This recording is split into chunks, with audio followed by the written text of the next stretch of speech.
मीरपुर खास की अदालत डॉक्टर शाहनवाज कत्ल केस में इश्तिहारी करार दिनल 5 जवाबदारन के असासन की तफ़सीलन बाबत लाॻापियल इदारन के खत लिखण जो हुक्म दिनो है। वधिक तफ़सील है असां टेलीफोन लाइन ते मौजूद है मेहरान टीवी जो रिपोर्टर तालिब शर। जी तालिब, छा तफ़सील है? जी बिल्कुल पुलिस सिविल में कत्ल थियल डॉक्टर शाहनवाज कुंबर कत्ल केस की बुधणी दहशतगर्दी की अंत वाली अदालत में थी।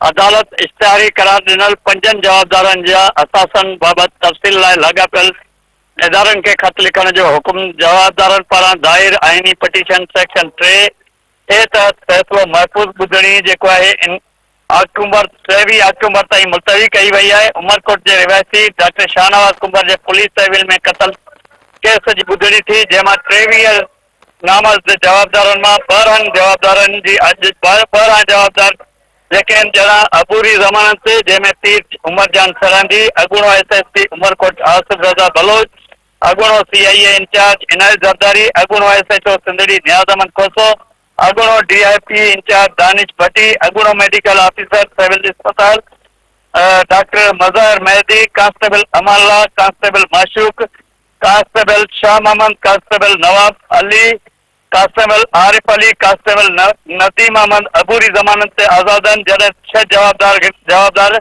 अगुणो sub inspector CIA Hidayatullah Narejo, constable Nadir, constable Ghulam Qadir, constable Farhan, constable Ataullah जुड़ियो अदालत आॾो पेश थिया।